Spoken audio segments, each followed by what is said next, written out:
स्वप्नपूर्ती Navodaya academy Ambad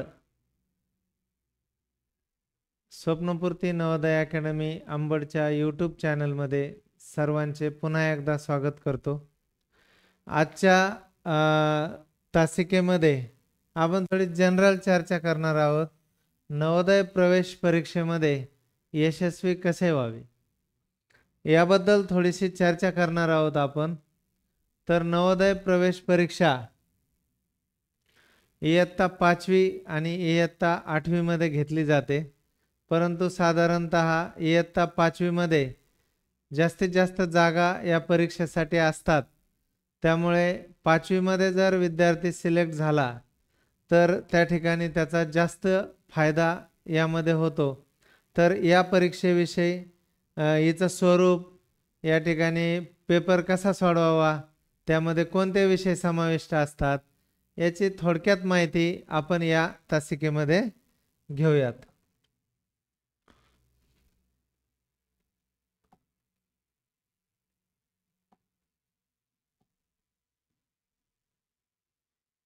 तर सर्वप्रथम नवोदय विद्यालय प्रवेश परीक्षा इयत्ता 5वी 2025 यामध्ये यशस्वी कसं व्हायचं किंवा अभ्यास कसा करायचा त्याचं स्वरूप पाहण्या अगोदर आपण नवोदय विद्यालयाची पार्श्वभूमी थोडक्यात पाहू। या ठिकाणी या स्लाइडमध्ये हा नवोदय विद्यालय समिती याचा लोगो या ठिकाणी दिलेला आहे। 1986 साली माननीय पंतप्रधान राजीव गांधी यांच्या संकल्पनेतून ग्रामीण भागातील प्रतिभावान विद्यार्थ्यांसाठी अतिशय उच्च दर्जाचं शिक्षण कसं देता येईल यासाठी नवोदय विद्यालयाची 1986 साली निर्मिती करण्यात आली। यामध्ये सर्वप्रथम अमरावतीमध्ये पहिल्या नवोदयची स्थापना करण्यात आली आणि त्या ठिकाणी इयत्ता 6वी ते 12वी या वर्गांसाठी अतिशय उच्च दर्जाचं CBSE पॅटर्नचं निवासी पद्धतीचं शिक्षण मुलं आणि मुली को एज्युकेशन त्या ठिकाणी दिलं जातं, हे सर्वांना माहीतच आहे। तर यामध्ये इयत्ता 6वी ते 12वी यामध्ये उच्च दर्जाचं शिक्षण विद्यार्थ्यांना मिळण्यासाठी, उदाहरणार्थ सांगायचं जर म्हणलं तर आपण पोद्दार सारखी शाळा असेल किंवा इतर CBSEच्या शाळा असतील तर यामध्ये 1.5 ते 2 लाख रुपये वार्षिक फीस भरून आपल्या विद्यार्थ्यांना टाकतो। परंतु आजपर्यंतची जर तुलना केली किंवा नवोदयचा जर रिझल्ट आपण पाहिला तर दरवर्षी UPSCचा जेव्हा रिझल्ट लागतो त्यामध्ये नवोदयच्या विद्यार्थ्यांची संख्या लक्षणीय असलेली आपल्याला पाहायला मिळते। म्हणजे जर आपण इयत्ता 5वी मध्ये या परीक्षेची व्यवस्थितरित्या तयारी केली तर आपल्याला एकही रुपया खर्च न करता अतिशय उच्च दर्जाचं CBSE पॅटर्नचं शिक्षण मोफत 6वी पासून 12वी पर्यंत त्या ठिकाणी मिळतं। आता या ठिकाणी काही स्लाइड्स आहेत। नवोदय विद्यालय JNV बीड याच्यासाठी दिलेलं आहे की या ठिकाणी विविध प्रकारचे उपक्रम राबवले जातात। उदाहरणार्थ खेळ असेल, संगीत असेल, विद्यार्थ्यांच्या कलागुणांना देखील त्या ठिकाणी वाव मिळतो। CBSE शिक्षणाबरोबरच विद्यार्थ्यांना स्वावलंबनाची देखील सवय अतिशय चांगल्या पद्धतीनं नवोदय विद्यालयामध्ये लागते।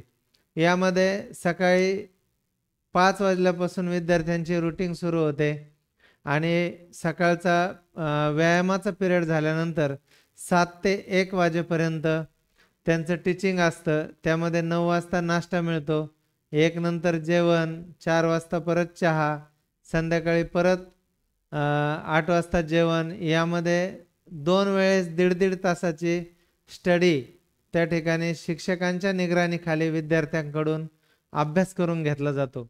अशा पद्धतीनं अतिशय चांगल्या प्रकारची शिस्त विद्यार्थ्यांना नवोदय विद्यालयामध्ये लागते। तर आता ही नवोदय विद्यालयाची जी परीक्षा आहे ही परीक्षा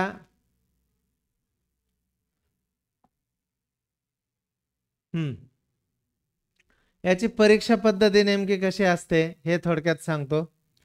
मानसिक क्षमता चाचणी 40 प्रश्न आणि याच्यासाठी असतात 50 गुण. अंकगणित हा विषय असतो, याच्या 20 प्रश्न येतात, याच्यासाठी असतात 25 गुण. आणि भाषा असते, त्यामध्ये उतारे असतात 4, प्रत्येकी 5 प्रश्नाचे 4 उतारे असतात, त्यामध्ये 20 प्रश्न आणि एकूण 25 गुण त्या ठिकाणी असतात भाषेमध्ये. तर यामध्ये मानसिक क्षमता चाचणीमध्ये आकृत्यांचा समावेश असतो आणि एकूण 80 प्रश्न असतात आणि 100 गुणांची ही परीक्षा असते. आता 1.25 गुणांसाठी एक प्रश्न, अशा पद्धतीने याचं स्वरूप, या परीक्षेचं स्वरूप असतं. यामध्ये मानसिक क्षमता चाचणीमध्ये 10 घटकांचा समावेश आहे. प्रत्येक घटकावर 4 प्रश्न येतात.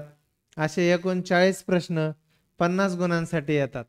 आता या ठिकाणी आपण जर निरीक्षण केलं तर तुम्ही म्हणता ना, आकृत्या आल्या, आम्हाला तर आकृत्या सहज जमतील, मग आम्ही लगेच नवोदयमध्ये सिलेक्ट होऊ. परंतु जरी मानसिक क्षमता चाचणी हा विषय 50 गुणांचा असला तरी तुलनेनं तो विषय थोडासा सोपा असतो. आणि अंकगणिताचे 20च प्रश्न असतात आणि त्याच्यासाठी 25 गुण या ठिकाणी आहेत. आणि भाषा देखील 20 प्रश्न आणि 25 गुण. परंतु 3 विषयांची जर आपण तुलना केली तर तुलनात्मक दृष्ट्या अंकगणिताचा विषय थोडा जास्त प्रमाणामध्ये कठीण असतो, ज्या ठिकाणी विद्यार्थी गळतात आणि परिणामी त्यांचा निकाल येत नाही. आता 80 प्रश्न आणि 100 गुण असतात. आणि भाषामध्ये आकलनापर तुम्हाला 4 उतारे असतात. उतार्यांचं वाचन करून दिलेल्या प्रश्नांची उत्तरं त्या ठिकाणी तुम्हाला सोडवायची असतात. त्यामध्ये समानार्थी विरुद्धार्थी शब्द असतील किंवा त्या उतार्यावरील माहिती आपल्याला व्यवस्थितरित्या आकलन करून प्रश्नांची उत्तरं देणं अपेक्षित असतं. परंतु यामध्ये गणित विषय यासाठी महत्त्वाचा आहे की यामध्ये एकूण 12 घटकांचा समावेश आहे. आता यानंतरच्या तासिकेमध्ये आपण प्रत्येक विषयामध्ये किती घटक आणि कोणत्या घटकाचं स्वरूप कसं आहे ते सगळं सविस्तर बघू. त्यानंतर प्रत्येक घटकानुसार गणितामध्ये प्रत्येक घटकाला काय भारांश दिलेला आहे, कोणत्या घटकाला जास्त महत्त्व द्यायचं ते पण आपण सविस्तर पाहू. आज फक्त आपण विषयांची ओळख आणि परीक्षा पद्धती, एकूण वेळ या परीक्षेसाठी 2 तासांचा वेळ असतो. आणि स्पर्धेचा जर विचार केला, यामध्ये स्पर्धेचा जर विचार केला तर प्रत्येक जिल्ह्यामधून सरासरी 13 ते 14 हजार अर्ज आलेले असतात आणि यामध्ये फक्त 80 जागा नवोदयमध्ये भरल्या जातात. म्हणजे किती प्रचंड प्रमाणात स्पर्धा आहे बघा. कोणतीही कॅटेगरी असो, तुम्हाला 95% वर मार्क्स जर असतील तर तो तुमचा सुरक्षित स्कोअर समजला जातो, म्हणजे तुमची लागण्याची संधी भरपूर असते. अशा पद्धतीनं परीक्षा पद्धतीचं स्वरूप या स्लाइडमध्ये आपण पाहिले. यानंतर आपण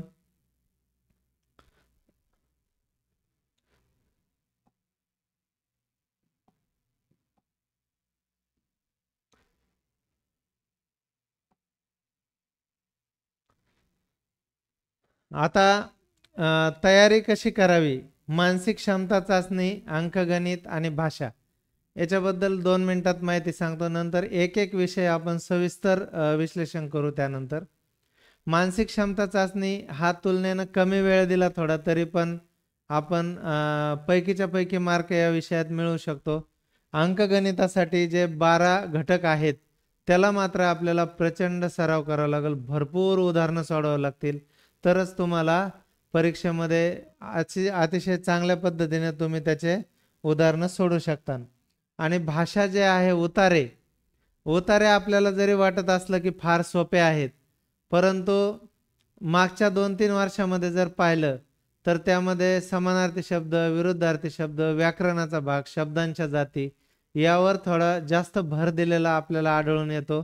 त्याचं देखील उतार्याचा मागच्या 2-3 वर्षामध्ये कशा पद्धतीने बदलत गेला कल, ते देखील आपण एक विषय सविस्तर विश्लेषण करू. त्यानंतर तर अशा पद्धतीनं मानसिक क्षमता चाचणी, मग थोडक्यात सांगायचं म्हणजे काय, तर अंकगणित हा विषय याला आपल्याला जास्तीचा वेळ देणं अपेक्षित आहे. भाषा आणि मानसिक क्षमता चाचणी थोडासा कमी वेळ जरी दिला तुलनेनं तरी देखील त्याची चांगल्या पद्धतीने आपली तयारी होऊ शकते.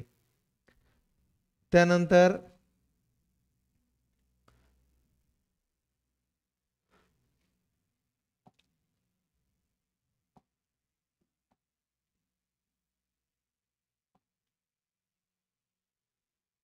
सर्वात महत्त्वाची गोष्ट, आता आपण अशा स्टेपवर आलेलो आहोत की परीक्षा 18 जानेवारी 2025ला आहे आणि 2च महिन्याचा वेळ आपल्याला आत्तापासून शिल्लक आहे. तर यामध्ये पेपर सोडवत असताना प्रॅक्टिस पेपर किमान 50च्या पुढं आपले प्रॅक्टिस पेपर सोडून झाले पाहिजेत. आणि यामध्ये वेळेचं नियोजन अतिशय महत्त्वाचा असा पॉईंट आहे. कारण की परीक्षेमध्ये गेल्यानंतर विद्यार्थ्यांना वेळेअभावी आपला पेपर पूर्ण करता येत नाही आणि OMR शीटवर जेव्हा आपण सर्कल करत असतो, तुमचं गणितामध्ये जास्तीचा वेळ लागून जातो किंवा एखाद्याला आकृत्यामध्येच अडकून बसतो. तर याचं वेळेचं नियोजन कसं करायचं, तर मानसिक क्षमता चाचणी आकृत्या ज्या असतात, 40 प्रश्न जे असतात आकृत्याचे, ते 40 प्रश्न आपण 30 मिनिटांमध्ये सोडवण्याचा प्रयत्न करायचा. म्हणजे सोडवायचेच 30 मिनिटांमध्ये आकृत्याचे प्रश्न पूर्ण झाले पाहिजेत. अंकगणिताचे 20 प्रश्न आणि त्याच्यासाठी मात्र आपण 50 मिनिटांचा वेळ राखीव ठेवलेला आहे. हे याच्यासाठी की गणित सोडवण्यासाठी जास्तीचा वेळ लागतो. 50 मिनिटांमध्ये 20 प्रश्न आपले झालेच पाहिजेत. आणि त्यानंतर भाषा उतारे याच्यासाठी आपण 35 मिनिटे ठेवलेली आहेत. एकूण 115 मिनिटे व्हायला लागली, 115 मिनिटे. आणि लास्टचे जे 5 मिनिटे राहिलेले आहेत ते मात्र आपल्याला थोडंसं ओव्हरलुक करण्यासाठी आणि आपला झालेला पेपर, एखादा प्रश्न सुटला तर नाही ना, किंवा काही गोल करायचे तर नाही राहिले ना, त्याच्यासाठी आपल्याला शेवटचे 5 मिनिटं आपल्याजवळ असणं आवश्यक आहे. अशा पद्धतीनं आपण वेळेचं नियोजन यामध्ये करणं आवश्यक आहे. त्यानंतर